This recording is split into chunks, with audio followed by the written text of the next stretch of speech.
ok chân yên to cho đo cả lại này option mình vinh mà đó chân cái hạt create fill rồi adjustment layer chân cái lại nó một nghề bộ viếtคือปลาสำหรับมีทางยังจะปอกับบ้านหรือยังจองไทม์เป็นลือกายปอเป็นลือไอ้ซิมเซนกายปอซิมเซนกับบ้านเด็กเนี่ยchânเป็นđểยังเช็คในขันนั้นยังมาสตาร์ทมาไปเช็ค option ในยังปลาchânที่มวย solid color คือปลาสำหรับจะปอchânยังอาจโดปอ background มาเยอะแต่ดับปอไว้มวยปอเซนในยังตระการจังบานเอ๊ะบ่าhai này color นี่คือวิมีนเชียร์เพชรมาปอมีน gradient เชียร์ปีปอ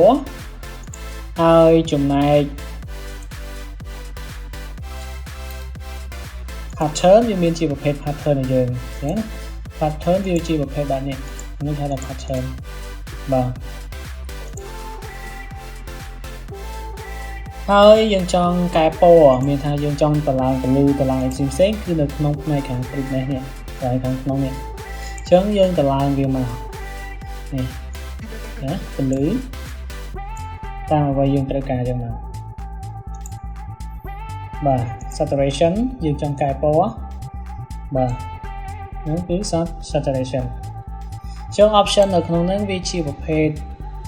មានទាំងពណ៌មានទាំងការបន្ថែមពលឺហើយនឹងកែពណ៌បានបាទអញ្ចឹងខ្ញុំសូមភ្ជាប់មួយទៀតទៅលើ option មួយទៀតគឺគេហៅថា layer mask ចាកន្លែងនេះគេហៅថា layer mask អញ្ចឹង layer mask ហ្នឹងមុខងាររបស់វាគឺប្រើសម្រាប់កាត់រូបភាពមានន័យថាពេលដែលយើងចុចលើពាក្យថា layer mask យើងអាចលុបរូបភាពបានមានថាលុបរូបភាពនេះផ្នែកណាមួយដោយប្រើនេះដោយប្រើអីគឺដោយប្រើប្រាស់អញ្ចឹងពេលយើងប្រើ layer mask យើងអាចភ្ជាប់ជាមួយនឹងប្រាស់ដើម្បីលុបរូបភាពយើងបានបាទ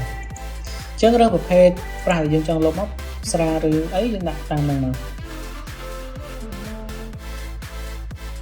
ហើយយើងកុំភ្លេចមើលទៅលើផ្នែក color ពីរនេះអញ្ចឹងយើងបែងជាពីរពណ៌សហើយនិងពណ៌ខ្មៅមានន័យថាបើយើងដាក់ពណ៌ខ្មៅគឺយើងប្រើសម្រាប់លុបណាមានន័យថាបើយើងលុបហើយយើងចង់ដកលុបមកវិញ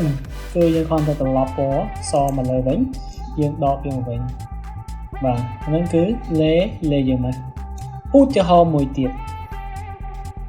ពេលដែលយើងចង់កាត់រូបភាពអញ្ចឹងឧទាហរណ៍យើង select ខ្ញុំប្រើ tool មួយដើម្បី select នេះ object select អូខេចឹងមក